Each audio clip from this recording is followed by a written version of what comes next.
Hello விவஸ், இந்த வீடியோவில் நம்ம எதை பற்றி பார்க்க போகிறோம் அப்படின்னு பார்த்தீங்கன்னா, அதாவது இந்த இனம்னு சொல்லிட்டு இருக்காங்க. இனம்னா என்ன? ஒருத்தன் நம்மளை மாதிரியே இருக்கான், அவன் குத்தினா என்ன வலிக்காதா? இல்லை அவன் திட்டினா நமக்கு என்ன வலிக்காதா? இல்லை கோபம் வராதா? அவன் திட்டினாலும் வலிக்கும், அவன் குத்தினாலும் வலிக்கும், அவன் திட்டினாலும் நமக்கு வலிக்கும். இல்லை அவனை ரொம்ப பிடிக்காதா? பிடிக்குமா? ஒரே மாதிரி இருந்தால் பிடிச்சிருமா? பிடிக்காது. ஒருத்தன் பக்கத்தில் யாருன்னே தெரியாதவன் நம்மக்கிட்ட பேசினா நமக்கு என்ன பிடிக்குமா? இதெல்லாம் ஓவராக பண்ண பிடிக்குமா? அப்புறம் எதுக்கு இந்த இன்னொன்று சொல்லிகிட்டு இருக்காங்க? இன்னொன்று ஒன்றும் இல்லை, அது தெரிஞ்சுக்கங்க.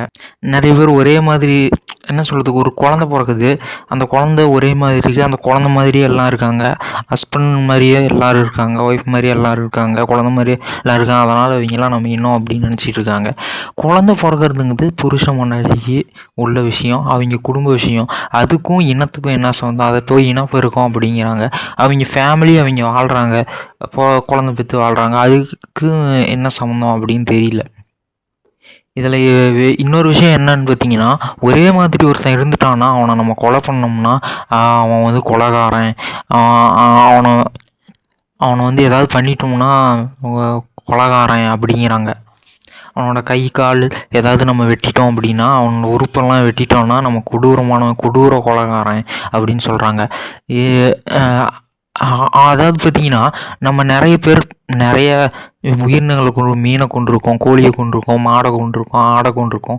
அப்படியெல்லாம் இருக்கும்போது அவங்களெல்லாம் யாரும் எதுவும் சொல்கிறதில்ல. ஆனால் ஒரே மாதிரி இருக்கிற ஒருத்தனை கொல்றதுனால அவனை இன்னொன்று சொல்லிட்டு ஒரே இருக்கிற ஒருத்தனை கொண்டிருப்பாங்க. அவன் எதுவுமே பண்ணியிருக்க மாட்டான், ஒரே ஒருத்தனை கொண்டிருப்பான். எதுக்குன்னா ஏதோ ஒரு கோவத்தில் கொண்டிருப்பான், ஏதோ ஒரு இதில் கொண்டிருப்பான், ஏதோ ஒரே ஒருத்தனை தான் கொண்டிருப்பான், ஒரே ஒரு உயிரை கொண்டிருப்பான். அது ஒரே மாதிரி இருந்திருக்கும், பார்க்குறதுக்கு ஒரே மாதிரி இருக்கும். அதை இன்னொன்று சொல்லி அவனை கொலைகாரன்னு சொல்லி அவனை பெரிய கிரிமினல்னு சொல்லி அவனை கொலை பண்ணிடுவாங்க, இல்லைன்னா ஜெயிலில் போட்டுருவாங்க, ஆயுள் தண்டனை கொடுத்துருவாங்க. 10 வருஷம் 5 வருஷம் 10 வருஷம் அதுக்கு மேலெலாம் போயிடும் அவனோட தண்டனைலாம். இல்லை கேட்குறான், ஒரே மாதிரி இருக்கிற ஒருத்தனை கொன்னா என்ன பிரச்சனை? அவன் எல்லா உயிர் மாதிரி தானே, அவனுங்க ஒரு உயிர் தானே, அவனை கொண்டா என்ன பிரச்சனை? அவனை எதுவும் கொல்லக்கூடாது? அவன் இன்னும் அவனை கொண்டா கொலைகாரன். ஆனால் நிறைய பேர் பல கோழிகளை கொண்டிருப்பாங்க, இப்போ 50 கோழியை கொண்டிருப்பாங்க, 20 ஆட்டை கொண்டிருப்பாங்க. அவங்கெல்லாம் நல்லவங்களா அப்படின்னு கேட்டால், ஒரே ஒருத்தனை கொண்டது ஒருத்தன் தப்பா? அவன் கொலைகாரனா? அவன் கொடூரமானவனா? அப்படின்னு தான் கேட்க தோணுது. இனிமேல் இந்த இனம் அது இதுன்னெலாம் சொல்லாதீங்க. ஒன்றுமே இல்லை, மெட்டீரியல்ஸ் இருக்குது, அதாவது தனிமங்கள் இருக்குது. தனிமங்கள்லாம் கல், மண், அதுக்கு ஒன்றும் தெரியாது. தனிமம் கெட்டியாக இருக்கும், வளவலன்னு இருக்கும், கொலன்னு இருக்கும். அது தாவரங்கள் இருக்குது. தாவரங்கள்னால் வளரும், அவ்வளோதான். அசையாது, எதுவும் பண்ணாது, வளரும், ஆக்சிஜன் தரும், அவ்வளோதான் தாவரங்கள்.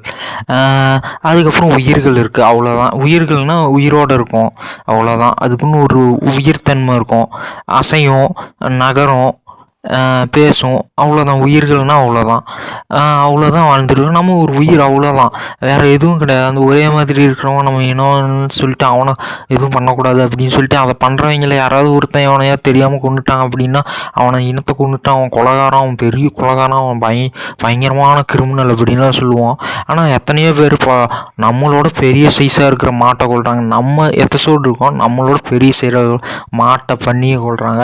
அவங்கெல்லாம் நல்லவங்களா அப்படின்னு யோசிச்சு பாருங்க. இந்த மாதிரியான ஆட்கள் பார்த்திங்கன்னா, எனக்கு தெரிஞ்சு பார்த்திங்கன்னா, இந்த மாதிரியான யாரு கூடயும் இந்த மாதிரி எண்ணத்தை வச்சு பழகாதீங்க. யாரும் நம்மளை எதுவும் பண்ண மாட்டாங்க, நம்ம ஒரே மாதிரி இருக்கோம் இன்னும் அப்படின்னு சொல்லிட்டு பழகாதீங்க. உங்களுக்கு பிடிச்சவங்களோட பழகிங்க. அந்த நம்பிக்கையில் யாரு கூடயும் பழகிட்டு இருக்காதீங்க. அவ்வளோதான் சொல்ல வரேன். அதாவது பார்த்திங்கன்னா, நீங்கள் நினச்சிட்டு இருக்கீங்க 4 பேர்த்துக்கு யாருக்கும் எதுவும் தெரியலன்னு வச்சுக்கோங்களேன். அவங்க பண்ணுற தப்பு யாருக்கும் எதுவும் தெரியலன்னு வச்சுக்கோங்களேன். அந்த கோயிலில் வெட்டுற, அந்த ஹோட்டலில் வெட்டுற ஆடு, மாடு, பண்ணி தான் நம்ம. அதனால் அந்த ஒரே மாதிரி இருக்கவன் நம்மளை எதுவும் பண்ண மாட்டான், நம்மளை கொலை பண்ண மாட்டான், நம்மளை கொண்டா பாவம்னு நினச்சிக்காதீங்க. நம்மளை கொண்டாலும் பாவம்லாம் கிடையாது. அப்படிலாம் யாரையும் குத்தம் சொல்லாதீங்க. யாரையாவது தெரியாமல் காயப்படுத்தியிருக்கலாம், ரத்தம் வர மாதிரி பண்ணியிருக்கலாம், அவன் பெரிய பாவி, அவன் பெரிய ரவுடி அப்படின்லாம் சொல்லிட்டு தெரியாதீங்க. ஒன்றும் இல்லை, உங்களுக்கு யாரும் ஒருத்தன் ஒரு தப்பு பண்ணுறான் அப்படின்னா அதை யாரும் பார்க்கலன்னு வச்சுக்கோங்களேன், அப்புறம் என்ன ஆகும்னு வச்சுக்கோங்க. பார்க்குறதுக்கு சாட்சிக்கு யாரும் இல்லை, சாட்சிக்கு யாரும் இல்லை, அந்த தப்பு பண்ணுறதுக்கு ஆதாரம் இல்லை அப்படின்னா நீங்கள் ஒரு இடத்துல மாட்டிக்கிட்டிங்கன்னா அவ்வளோதான். அதனால் பார்த்தீங்கன்னா என்ன சொல்கிறது, இந்த ஒரே மாதிரி இனம், அவங்கெல்லாம் கொல்லக்கூடாது, அவங்கெல்லாம் கொன்னா பாவம் அப்படின்னு சொல்லி அடுத்தவங்கள பழி போடுறதையும் விட்டுட்டு நம்மளை கொன்னா பாவம் அப்படின்னு சொல்லிட்டு நீங்களும் நிறைய பேர்த்துக்கிட்ட கெட்டவங்களோடலாம் பழகிட்டு இருக்காங்க. எத்தனையோ ஆடு மாடுகள்லாம் கொல்றாங்க, அதெல்லாம் பார்த்துக்கோங்க.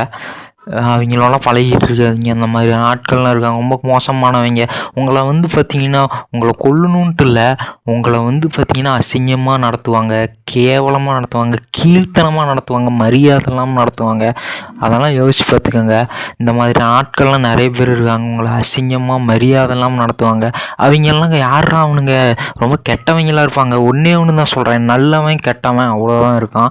இந்த கொலைகாரன், இந்த கொடூரமானவன் அப்படின்லாம் ஒருத்தன் இல்லை.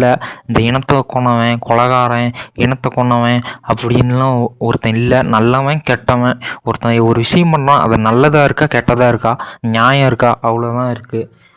நல்லது கெட்டது அவ்வளோதான் இருக்குது லைஃப்பில். அதை தெரிஞ்சு வாழுங்க. நீங்கள் நல்லவங்களாக இருந்தீங்கன்னா நல்லது நடக்கும், அவ்வளோதான். நல்லவங்களோட பழகுங்க, அவ்வளோதான் கேட்குறேன். உங்களை அவமானப்படுத்துவாங்க, கீழ்த்தனம். யார் அவங்கன்னு பார்த்தீங்கன்னா நிறைய என்ன சொல்கிறது, நிறைய மிருகங்களை கொன்னுட்டு இருப்பாங்க, கொன்று சாப்பிட்டுட்டு இருப்பாங்க. யாரா அவங்க அப்படின்னு பார்த்தா இவங்கெல்லாம் மனுஷங்களை கொல்லாதவங்க, நல்லவங்க நினச்சி நீங்கள் பழகிட்டு இருப்பீங்க. ஆனால் ரொம்ப மரியாதை குறைவாக கீழ்த்தனமாக கேவலமாக அவங்கள நடத்திட்டு இருப்பாங்க. உங்களை கொல்லணும்னு அவசியம் கிடையாது, ஆனால் ரொம்ப அசிங்கமாக நடத்திட்டு இருப்பாங்க. நீங்கள்லாம் எதுக்கு வாழணும் அப்படிங்கிற மாதிரி யோசிக்க வச்சுருவாங்க உங்களை. நீங்கள்லாம் இப்படி ஒரு பொழப்பு பொழைக்கணுமா அப்படிங்கிற மாதிரி உங்களை ஆளாக்கி விட்டுருவாங்க. அந்த மாதிரியான நபர்களெல்லாம் பார்த்துட்டு உஷாராக, நம்ம கெட்டவன்பா, கெட்டவன் அப்படின்னு சொல்லிட்டு ஒதுங்கிருங்க, அவ்வளோதான் மேட்ரு. So bye. இனிமேல் இந்த இன்னொன்னுலாம் நினச்சிட்டு இருக்கேன். இன்னொன்று ஒன்றும் இல்லை, நம்மலாம் ஒரு உயிர்கள், அவ்வளோதான், வேறு ஒன்றும் கிடையாது, அவ்வளோதான். அதை நினச்சிக்கோங்க. பாய். யாராவது மோசமானவங்க கெட்டவங்க மாதிரி தெரிஞ்சிருச்சு அப்படின்னா அவங்கள விட்டு விலகிருங்க, அவ்வளோதான்.